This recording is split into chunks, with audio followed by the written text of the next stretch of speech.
What's up, gun gang? It's your boy Willie the Gun Guy. So this is what we gonna do today. I got a different type of video style. You guys let me know down below what you guys like and what you guys think.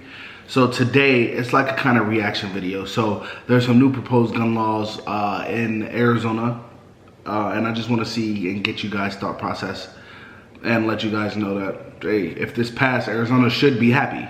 So let's go ahead and get that started.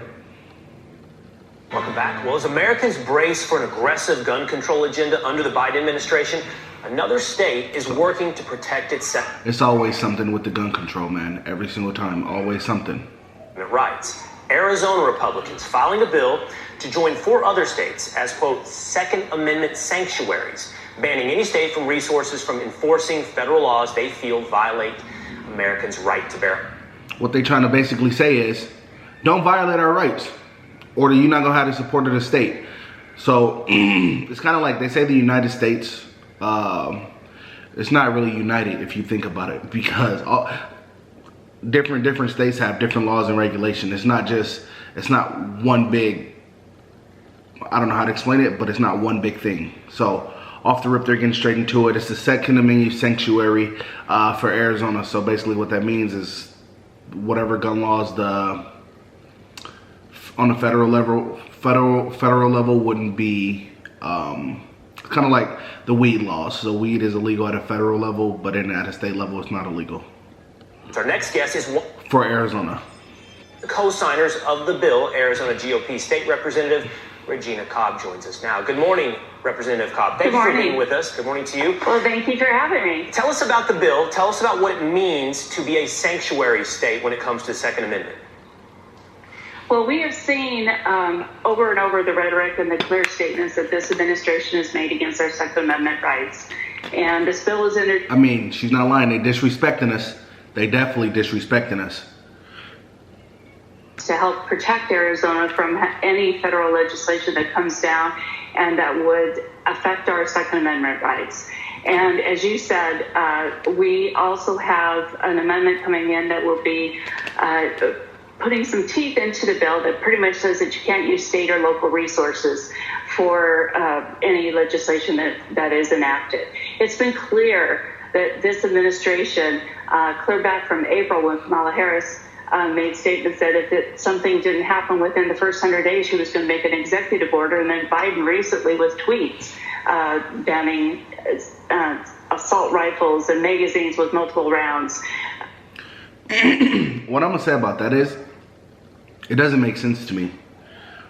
What's the difference? What's the difference between having 20 rounds or 10 round mags?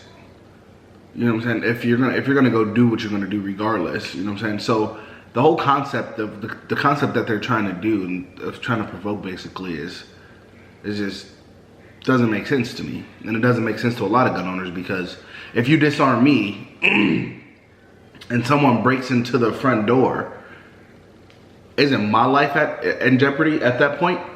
If someone kicks the door down and I decide to, quote unquote, turn over my firearm, or what they say, a government payout, what stops the bad guys from going in and getting a weapon? That's just me. I don't understand if they see it that way. And just like recently, there was something that happened at the Capitol, and the lady said they can't have any weapons on the Senate floor.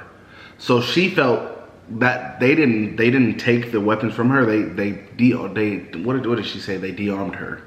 I don't know if that's exactly what she said, but she definitely felt a type of way for being unarmed in that situation, because it's a Second Amendment right. When things happen like that, you have the right to respond.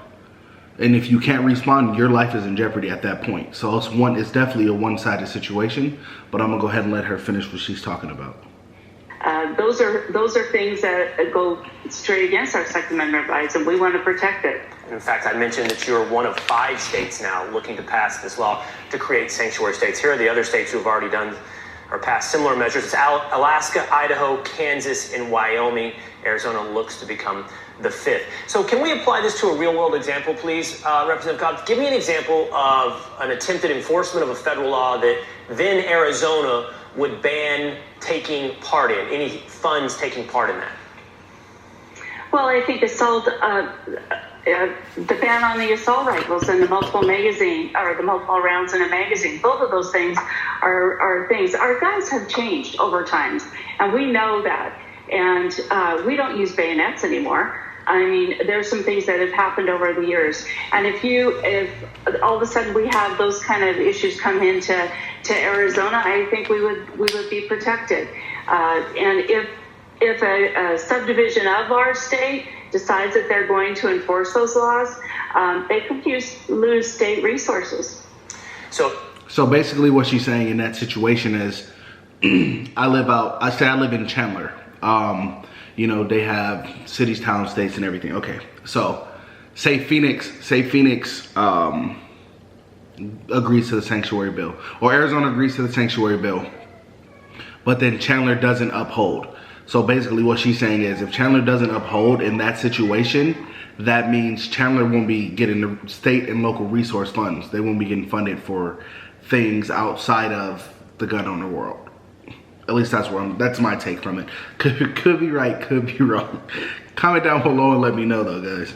Whereas if the feds come in to try to implement a law passed at the federal level, they would not get any cooperation from the state in that situation. No funds, no law enforcement help in enforcing any laws that you feel like violate the Second Amendment. Absolutely. Okay. Absolutely. So basically what he's saying right there, I don't know if you guys caught that, but what he's saying is, say the ATF or the feds, the FBI come, boom, kick the door down. They won't get any help from Phoenix PD, Chandler Police. They won't get any funds, and they also would be out of their jurisdiction at that point. Would that, in your estimation, do anything to actually stop the implementation of those laws, or would it just be somewhat symbolic? The federal government has a ton of resources on their own to implement those kind of laws that would, in your estimation, impinge upon the Second Amendment. Well, I think if any community is enforcing those laws and they start losing state shared revenues, their constituents are going to be screaming. So yeah, I do think it does have some teeth to it. Okay. Representative Regina Cobb of Arizona, thanks so much for your time this morning. Thank you. Right. Thank you for having me. You bet. Welcome back. The thing I'm gonna say about this situation, it just takes me every time. Like I don't understand why. I don't understand why they go at this extent to try to push guns. And I say this every time. There is a lot in this story, but I want to... I say this every time. There's $500,000 deaths a year in the United States from cigarettes. And there's only 40 to 45,000 deaths from gun violence. And I understand because I had a debate on Facebook, and a lot of people, well, not a lot of people, actually one person said, cigarettes don't kill people. Cigarettes kill the person who's inhaling it. So if you want to bring up statistics and things like that, suicide is over half of that number of the 40,000. So you drop that down to 20,000, and then you have accidental deaths, and then you have homicides, and then you have also the police shootings. That all goes into it as well. So if you think about it, I feel like on the argumentative side, if you look at the numbers, there's still secondhand smoke deaths. And I believe that's up to 38,000 a year. So if you want to ban anything, go ahead and ban cigarettes, you know what I'm saying? But then I feel as if that's kind of hypocritical. Well, not hypocritical because the Second Amendment is a right, but hypocritical in the aspect of banning things in the first place. Why would you give us a right if you're just going to take it away? That doesn't make sense. When I say if you look at the average number of cigarettes, I'm giving you something that's way more substantial that we've been knowing about. We knew cigarettes caused death. We knew cigarettes, secondhand smoke, and everything like that caused deaths. We knew it caused cancer. So what I'm saying is, you have 500,000 people a year passing away from cigarettes, and then you have 40,000 people a year passing away from gun deaths, and over half of those are suicides. What is the issue with the gun owner world? I'm not understanding. And when you have over 300 million guns out in the United States alone, when you have more guns than people, and only 40,000 people pass away from it, that's what blows me. Because the news and everyone else is making such a big fuss about it, but they don't talk about the real world issue. Joe Biden is talking about save our kids, save our children, but then you have Jeffrey Epstein with a whole island doing everything, who knows what to these kids. In the long run, I mean, we're gonna have to get it together, but simple, as, hey, let me say, over my dead buddy gang, hey, like, subscribe, let me know what you guys think.